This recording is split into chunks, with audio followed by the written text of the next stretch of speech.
Hi there everyone, week 6 of lockdown now. I hope you've all been looking on the Coutts webpage at some of the chef's pantry recipes, and I hope you're enjoying doing these recipes. I've got another one tonight, which is quite an interesting dish. It's something that I've been eating since I was a child. Spent a lot of my childhood in Italy, and this is a dish that comes from my little village in Italy. It's only a little village, 29 houses. It's called Cirettoli. I've never seen this done anywhere else. It's polenta incasciata, which basically is layers, soft polenta layered with a sauce. Now, we usually do this with just a normal ragu bolognese type sauce, but I thought for vegetarians or vegans, we could make this with a tomato-based sauce with no meat. I'm gonna make the sauce first, then we'll make the polenta. I'm gonna make a wild mushroom sauce using porcini mushrooms. Now you can buy these dried mushrooms in all the supermarkets now. They come in smaller bags. Now, I buy these when I go over to Italy because I think where we come from in Italy, in the part of Italy called the Gafagnana, they're the best porcini mushrooms in the world, we think. So, first of all, I've got 40 grams of these and I've soaked them in boiling water so that they reconstitute themselves. Okay? When we're going to use all of that, we're going to use all the liquor because there's lots of flavour in there. So first thing, I've got a nice pan on. I'm going to go in with about 2 tablespoons of good olive oil. Maybe 3 tablespoons there. Now, we're going to go in with onion, carrot and celery. I'll just show you how to cut an onion properly. You cut through the core end and you make little incisions. Take the tip off and we go down. We follow the line. The onions put the little lines there for us. And then we make a cut through and then we rock the knife down.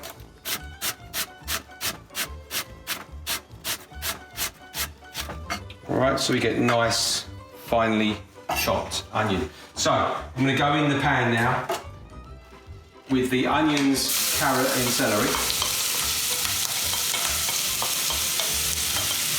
There's 1 onion, 1 small carrot, all finely chopped, and about half a stick of celery, which I've peeled. Careful. Okay. Next thing, get it stirring. I've got some bay leaf and thyme from the garden, straight in. I'm going to put a lid straight on. In the meantime, I've got some chestnut mushrooms here and garlic. 1 clove of garlic on a microplane here with a grater, or just finely chopped. I like doing it like this. Don't want too much garlic in this dish.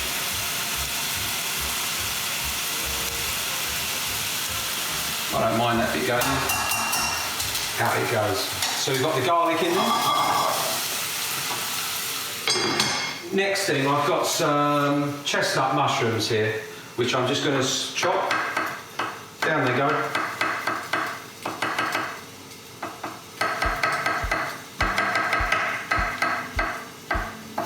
These, you can use any mushrooms from your cupboard, button mushrooms, chestnut mushrooms, oyster mushrooms.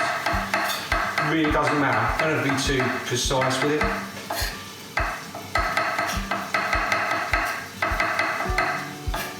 Not too thin. Alright, and any second now. Mind the knife. And they go, lid off. In they go. Give it a stir. You can hear it sizzling away, that's what you need. For the season next, as you know, I like my pepper. Nice generous amount of black pepper going in.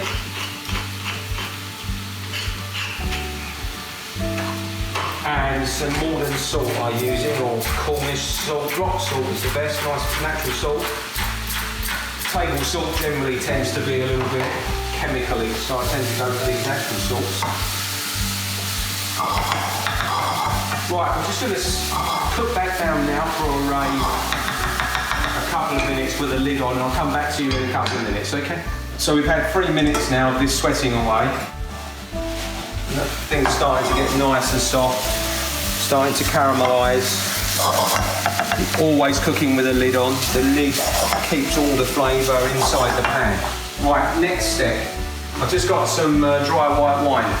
That's going in about glass, small glass of wine. You've got to reduce that down now. Always reduce your wine when you're cooking because you want to burn off the alcohol, otherwise it becomes a bit astringent. Next thing, I've got 200 millilitres of stock that's going in. That's going to reduce down as well. I've used chicken stock here, but if you're a vegetarian, vegetable stock is fine. Okay. I've got here 2 tins of good quality chopped tomatoes. I've chopped these myself. They're plum tomatoes in the tin. I like to buy the whole plum tomatoes. I find them better. These are from Italy. They're not like a brand from a supermarket. I like to buy the proper Italian ones. I think they're better flavour. Next thing I'm going to do, I'm going to take the dried mushrooms out of the liquid. This liquid is going to go into the sauce as well, and I'm going to chop them and add them to the sauce.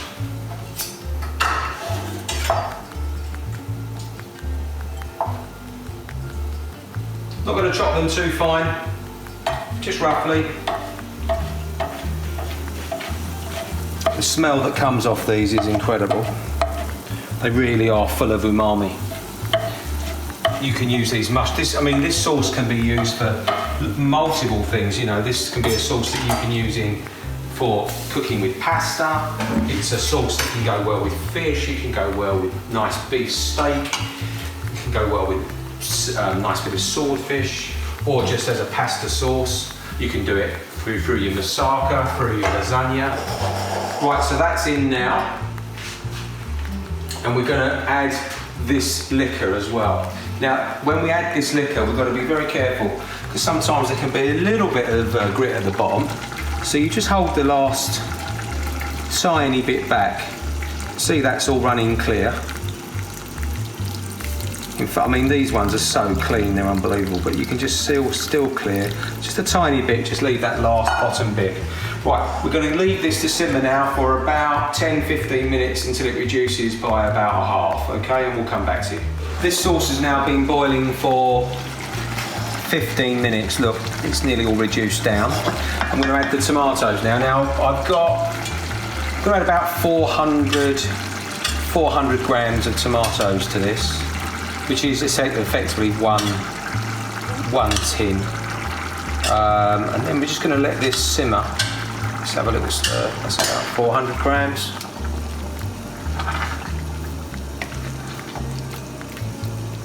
I'm going to add a little bit more. It's more like 600 grams of tomatoes. There you go. Now we're just going to let that simmer now for about 30 minutes while we make the polenta. So I'm going to put that on the simmering. Let's just leave that there simmering away. Now, polenta. There's lots of different types of polenta. What I've got here is a long, slow cooked polenta. It's made from corn meal, yeah, and it's very nice, very staple diet, be good for your diet. You can buy instant polenta, which is what I recommend you to buy, and just follow the instructions on the packet. This particular one I'm using is a slow cook. It takes 30 minutes. I've got 240 grams of polenta, and I've got 1.5 litres of simmering water. Season with some salt. Have a little taste of the water. Always taste your water when you're making pasta, spaghetti as well, without burning your tongue. A little bit more. Now I'm going to start to add the polenta to this while it's simmering away using a whisk. Again, you'll probably be using a much far instant polenta. So we just turn it in. You've got to be careful you don't burn yourself with this stuff as well, because once it starts to firm up, it starts to bubble away like molten lava. So that's why I'd recommend you buy the instant stuff, which is what they pretty much sell in supermarkets in this country anyway. Just keep stirring, don't be scared of it. And this is basically, I'm going to stir away at this. This is going to thicken now slightly over the top course of the time. I'm going to keep stirring, and we're going to come back to this in 30 minutes when I'm going to finish it off, and then we're going to serve it in layers with the sauce that we've made. Right, so we've cooked the polenta now, bubbling away like lava. That's been on for about 30 minutes, so I'm happy with that. Now, what I'm going to do now, I'm going to add 40 grams of butter and just a sprinkling of Parmesan cheese. I'm just going to stir that in. I'm going to use my usual and add some nice cracked black pepper.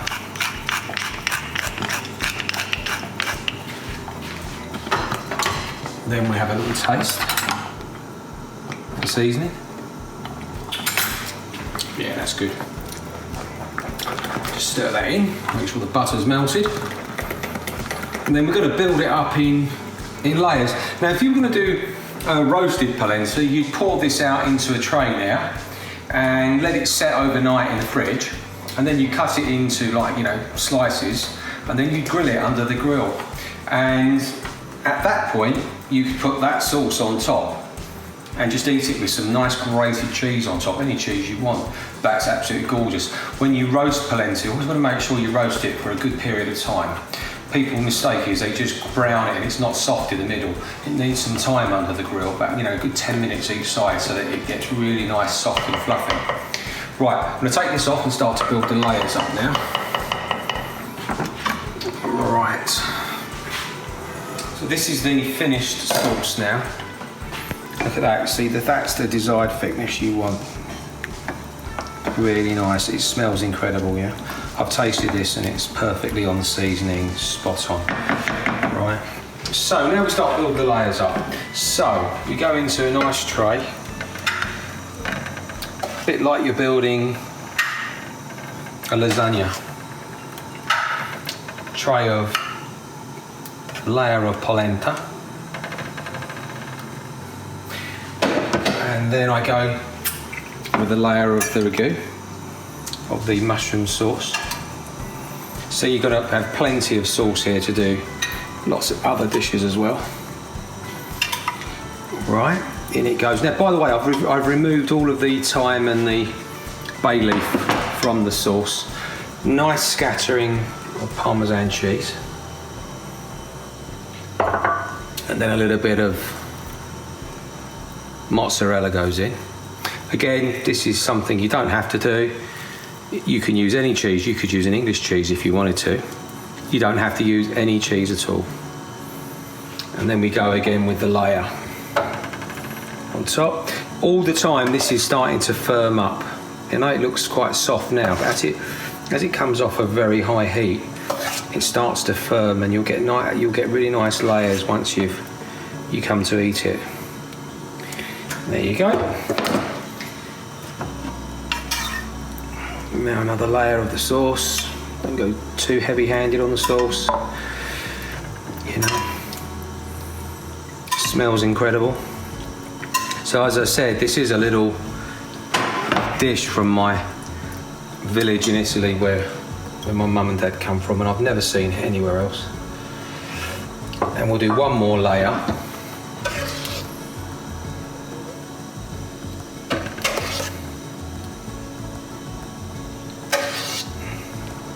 I'm going to save a little bit of this back to do some roasted polenta for tomorrow.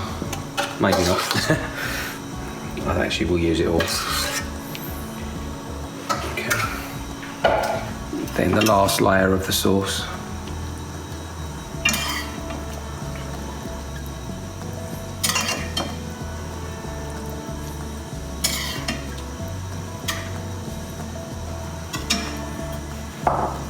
More mozzarella.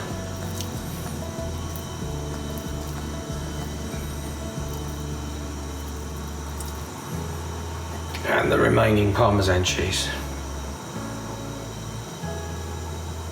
Always use a decent, never use packet Parmesan that's already grated. Always grate it yourself. Right. There's your finished product. Now, you can pop it in the oven for 5 minutes, or you can eat it as it is. I'm going to pop it in the oven for 5 minutes just so that mozzarella starts to melt. into the sauce.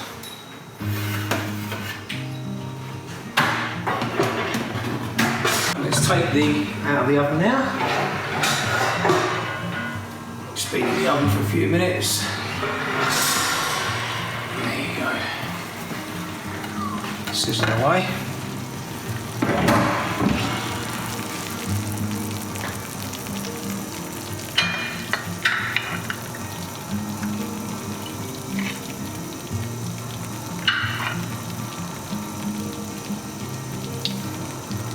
Nice and stringy, that mozzarella.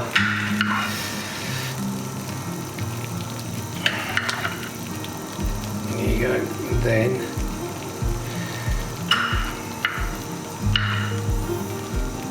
so there's comfortably enough here for 6 to 8 people. We finish it with a flurry of parmesan on top again. It's effective. It's a little bit like a savoury porridge in a way. It was very much stable during the war as well. A little forgotten dish. And we just finish with a bit of pepper.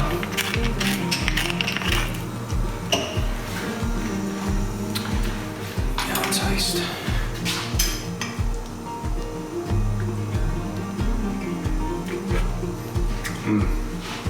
That's delicious. You have to try this.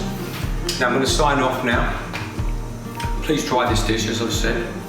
I'm going to finish off with a nice little slurp of red wine. Be safe. We're in our 6th week now. Let's hope it doesn't go on forever. I'm going to carry on doing these videos for you. Please try this dish. Be safe. Goodbye.